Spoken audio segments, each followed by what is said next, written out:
Hey guys, welcome to today's presentation. Thank you all for joining. I am going to go ahead and get started because I am recording and Zoom only gives you a certain amount of time. I believe it is 45 minutes before it cuts off. So I want to make sure that I get all the information in that I have for you all tonight, and we're just going to jump right into our training call. So basically, the reason that I like to do these is because I can give you a fitness plan, I can give you a meal plan, I can tell you how to do these things, and that's great.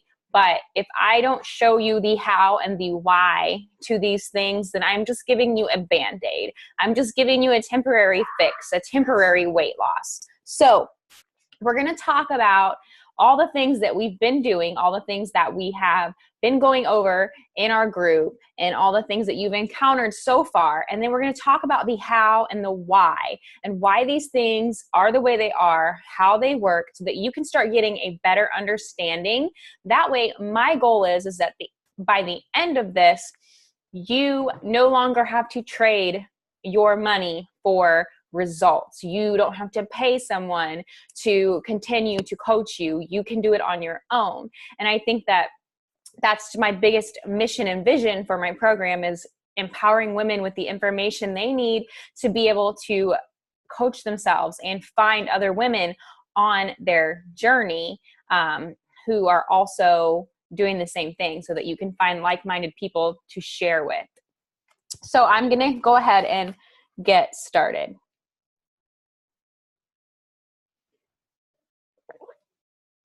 Okay, so as you can see on the screen here, so we're just going to do a basic review.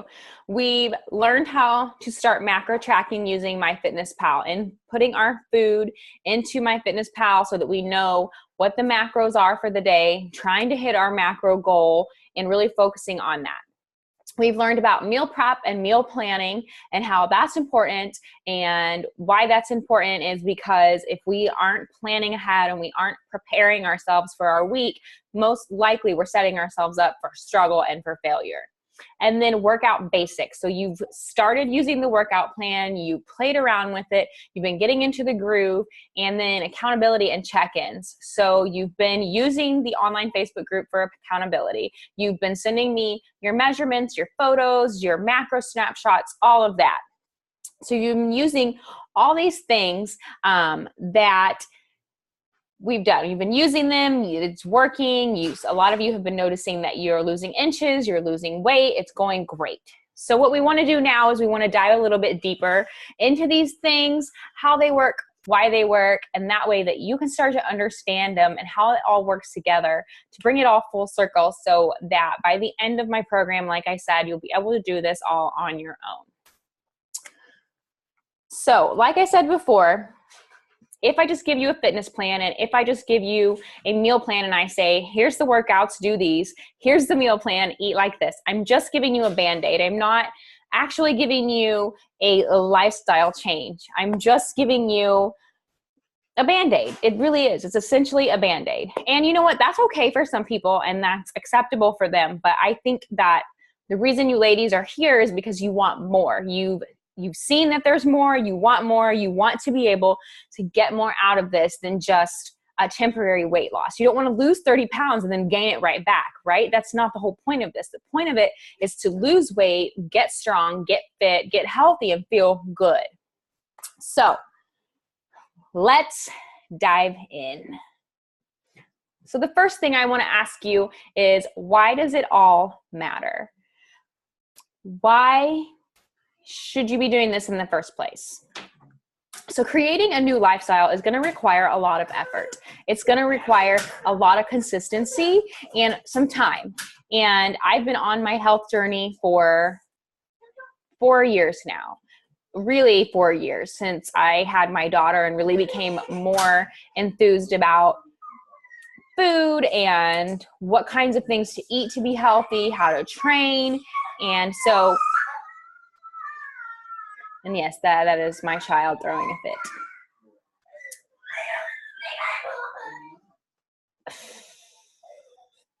Anyway, so creating a new lifestyle is going to require a lot of effort. It's going to require consistency, and it's going to require time. but something you've heard me say and you'll hear me say over and over again is consistency over time is always going to give you results. Because if you don't do anything else except stay consistent, even if it's just the smallest thing, you're going to get results. So knowing your why, knowing the reason why you started this is going to be golden. That's going to be what keeps you going. So your why isn't your goal to lose 15 pounds or 10 pounds or whatever, or to fit into a bathing suit or to fit into a pair of jeans. Those are great. Those are great initial goals to have. But your why is going to be what motivates you on the days when you feel like crap, or on the days that you've had a terrible day and the last thing you want to do is drag your ass to the gym and eat a salad and eat healthy. Your why is going to be the thing that propels you through these times. So most programs give you the fitness plan and they give you the meal plan, but they don't talk about this very critical step of figuring out what is the deep meaning behind why you were motivated to do this in the first place. And maybe you yourself don't actually know that yet. Maybe it's somewhere, deep in your subconscious. But I'll just give you an example. So my why as to how I've stayed on my fitness journey and how I continue to keep doing this day in and day out, even when life gets really hard and gives me every excuse in the book to get a free pass to just say, okay, like I'm done. I have always felt like my identity got lost when I became a mom. And I felt like it was really hard for me to make that transition. And it was a combination of having anxiety and depression and being isolated a lot and just going through maturing and changing and becoming an adult. But I did feel kind of like I didn't really know who I was outside of that role. And when I started working out and when I found strength training, I really felt like it bridged that gap for me. And so for me, this goes beyond wanting to lose weight or, wanting to be healthy. It surpasses all that. And it's something that's very central to who I am and me finding that identity through fitness. And so I've used that even on the days when I don't feel like working out or I don't feel like eating well.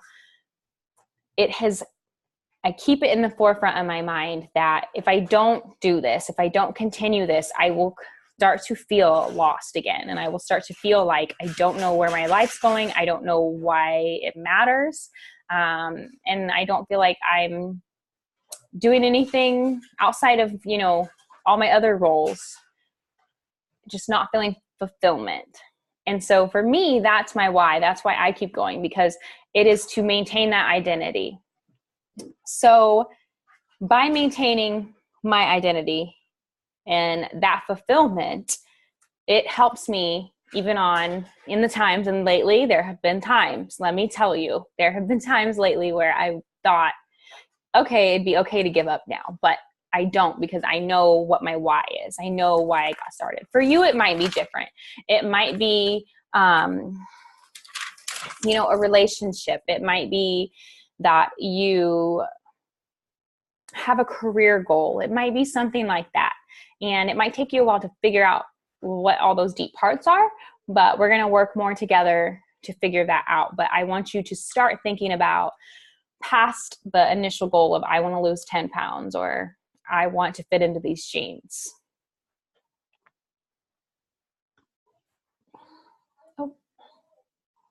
Okay. Moving on to the next part. So we've talked about knowing our goal and knowing the deep reason why. Now we're going to talk about nutrition more in depth. So my goal in this program is to transition you from using food solely for pleasure and emotion and start thinking about food as fuel and for pleasure. So it's okay to eat because you're happy. It's okay to indulge in things and have treat meals and celebrate and that.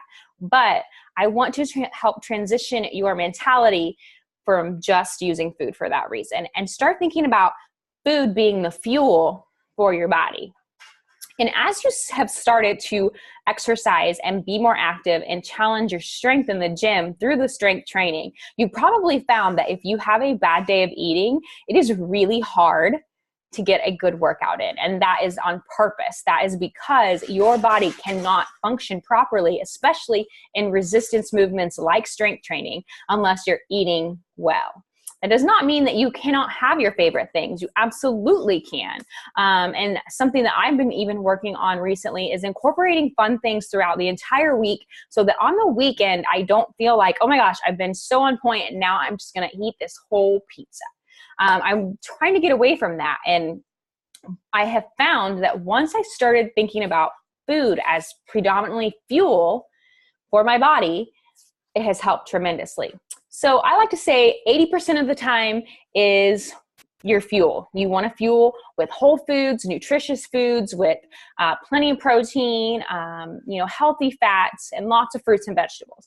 And then 20% of the time it's going to be your pleasure foods. It's going to be things that you enjoy. It's going to be weekly pizza night. It's going to be, a milkshake or a cocktail out with coworkers. It's going to be things like that. And those things are okay.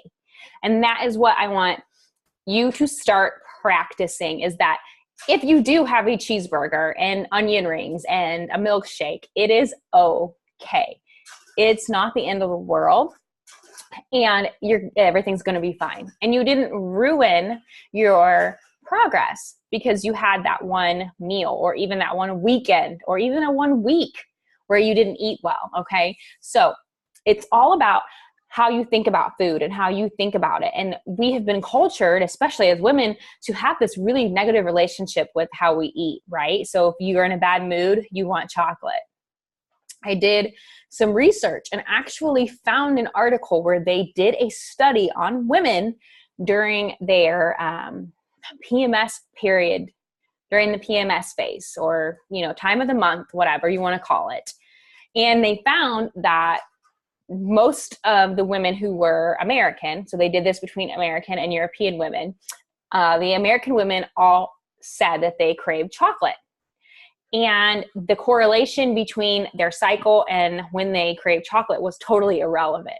It didn't matter at what point of the month they craved it. But whereas the women from Europe did not. It was a much less. And over there, it's actually, if you study the cultural differences, chocolate's not used as much as it is here as for like, oh, you're having a bad day or you're going to go cry and like have some chocolate. I mean, I just remember that all through growing up, that like in all the movies, if the girls were sad or they had a breakup or whatever, they were eating chocolate. And they found through the study that it's not actually a craving mechanism in your brain. So it's not a hormonal response. It is more environmental and cultural. So not to like give you an overload of information, but this does show us a little bit that a lot of how we think and a lot of how we view food comes from our environment, comes from our mindset around it. So keeping that in mind, we can have a little bit more of an awareness about our nutrition and feel more empowered about the choices that we do make. So, like I said, 80% of the time we're eating to fuel, we're eating those whole foods, we're eating fruits and vegetables, we're eating our protein, we're staying on our macros. And then 20% of the time, it is your pleasure foods, it's your pizza, it's your milkshake, whatever it is for you.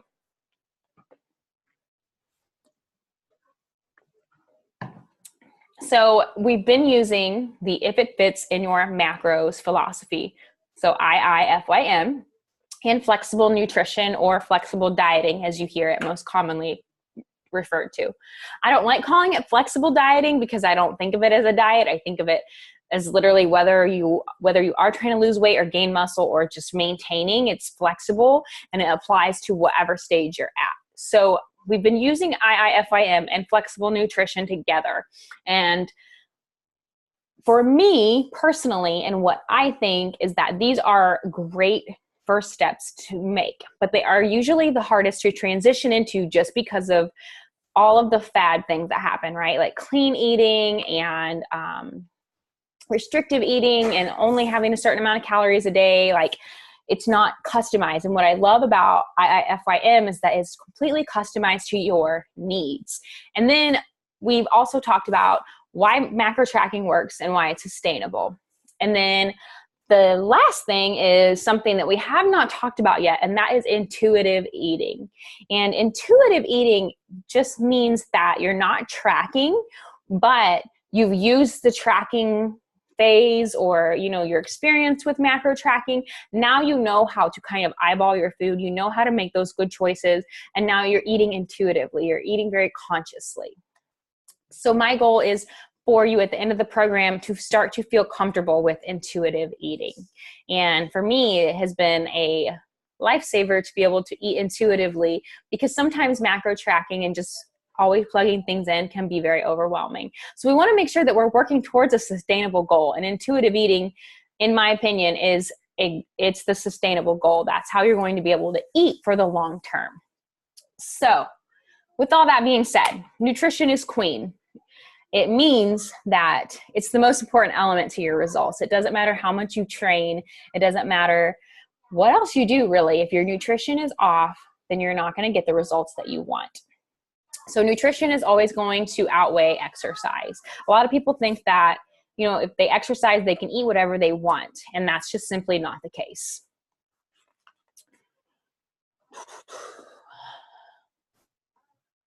I'm just looking at my notes here to make sure I don't get off track. Okay, so with our nutrition and using IIFYM, flexible nutrition, and macro tracking, it's time to learn the solid foundation so that you can go from yo-yo dieting, from losing weight to gaining weight, losing weight to gaining weight, and doing that phase back and forth, to being fit chick for life. And that is the ultimate goal, right? We all want to be healthy for life. We want to be healthy for the long term. We don't want to have to keep doing rigid diets to get results, because that's not fun. There's no way to live.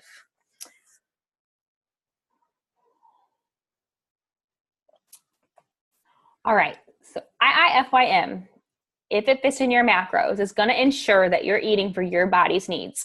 So if you watched the training videos on how to calculate your own macros, hopefully you understand a little bit more about why it's so personalized, because we're taking your BMR and your activity level, and we're plugging that in, and we're getting a calorie target that is specific to you. It's going to be different from mine and every other person in this group. And that's going to be specific to your body. As close as we can get mathematically, we can't completely pinpoint all of our body's processes with an equation, but we can get pretty close. And through using trial and error and actually tracking your macros, you'll be able to see how your body responds to it. You might notice maybe one week you had more carbs and less fat that week, and you felt better than you did the previous week when you had lower carbs. So then you found out something about yourself, found out something about your body that is good for you. And so when you notice those things happen, you need to make sure that you pay attention to them, because you're going to be able to better customize your macros for your body's needs.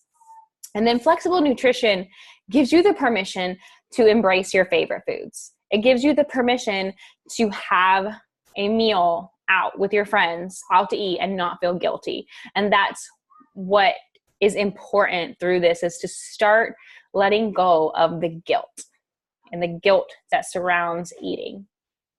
And then intuitive eating is the end goal here. It is knowing your portion sizes, knowing how many calories are in the foods and what their macro breakdown is, so that you don't have to track anymore. So this kind of like on the screen here, if you look, this is like my little timeline. You start with if it fits in your macros, your macro tracking.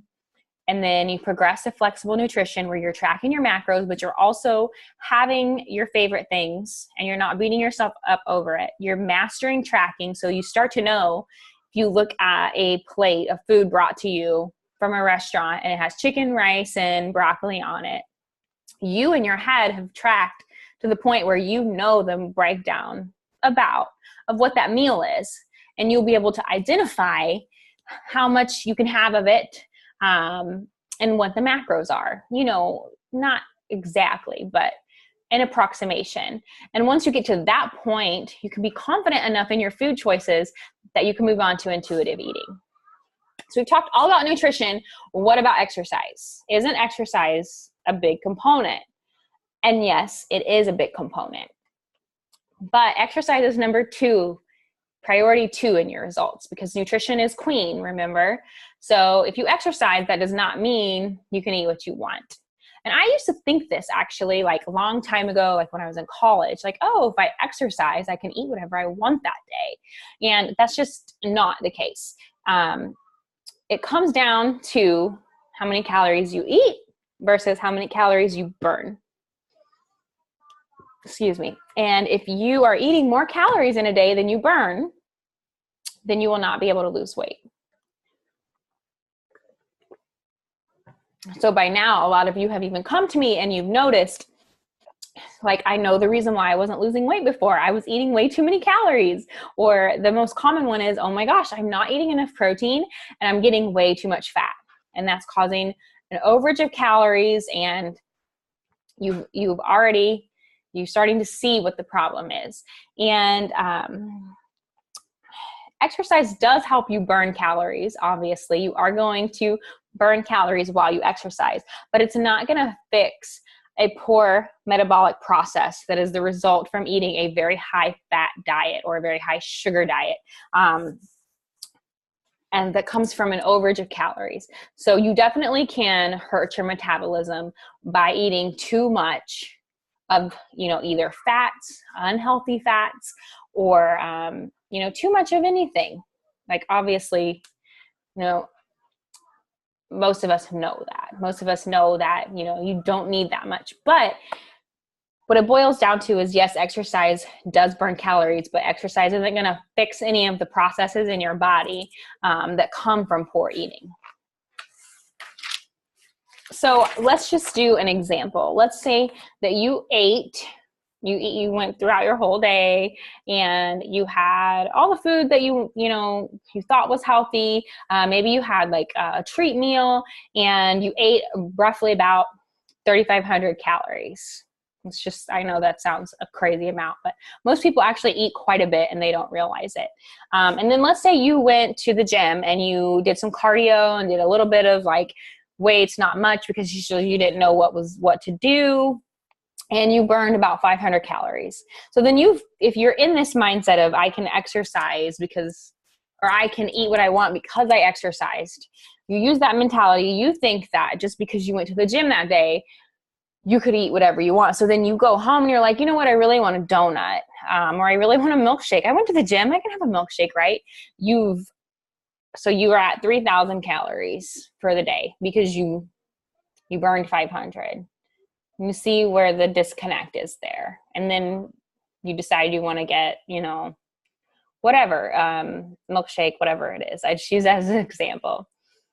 So that's the issue, is that yes, it burns calories, but if you're already eating at an overage or a surplus, exercise is not going to help you.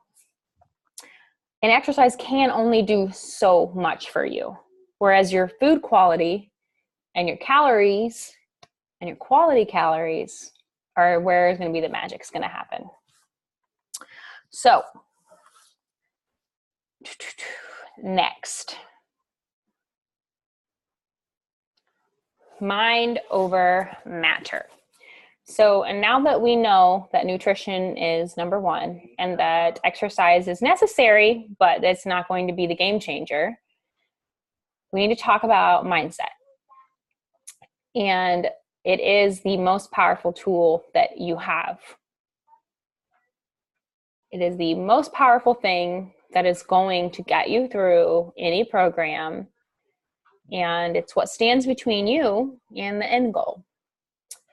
You can eat all the healthy foods that you want and you can work out every day. But if you don't prepare your mindset for the hard times, you're going to struggle. Because let's just face it, life is not easy. Life is not a struggle. We all go through things. We all have things happen. Trust me, I know from personal experience. And it's your mindset that is going to get you through those times. So I want to give you guys some recommendations of some things that I have personally used that have helped me so much in my journey. So going forward, we're going to talk about mastering mindset for the rest of the program. Let me just check my notes really quick. Oh, okay. So a couple things. First, I found a statistic online when I was reading, and I thought it was really interesting. And it said over 50% of people who start a new fitness program or a new meal plan, they never finish. And that to me is just, that's insane, right? That's over half the people who ever start something don't finish. And in my experience, the 3-month mark is where things start to kind of fall apart, because that's where the rubber meets the road. And that's why my program is 12 weeks long. So it gets you to that point to instill all those habits so that once you start feeling weak or once you start feeling burned out, that you've got the habits in place to carry you through. So burnout does happen. You will feel tired. You will feel over it. You will feel sick of it. I even do sometimes. It's just part of it with anything. Old habits will be tempting. We are creatures of habit. So things that were previous habits that you have tried to break or that you have replaced with different things will resurface, especially when you are feeling emotional. And if you know that in your mind, you can start working proactively to correct it and proactively to work it out. You must invest in your mindset.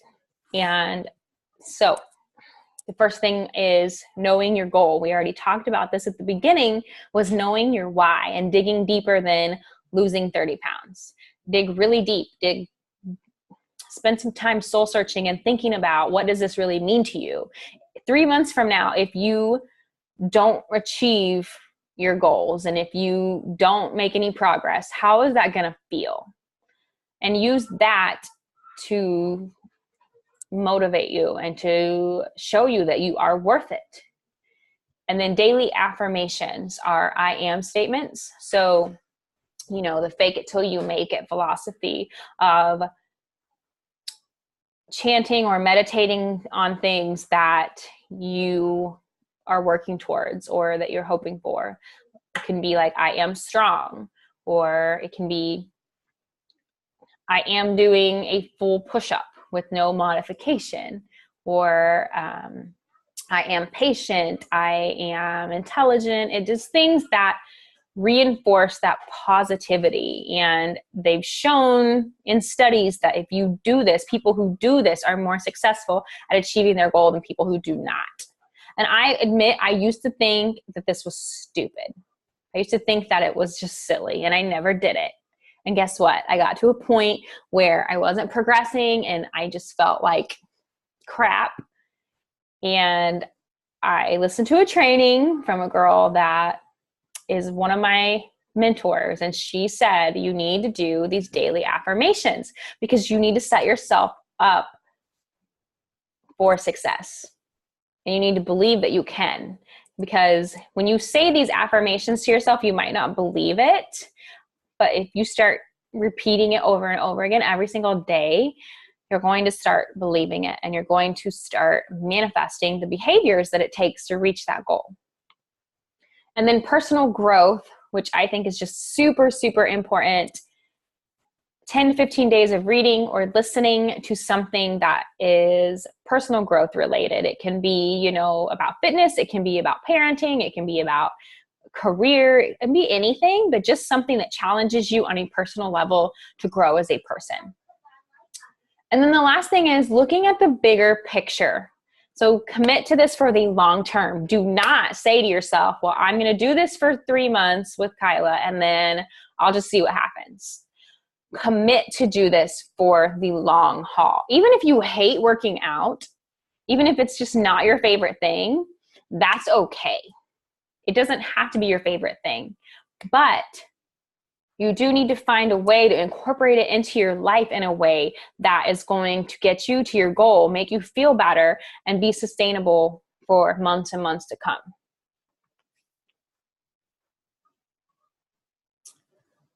So that is all that I have.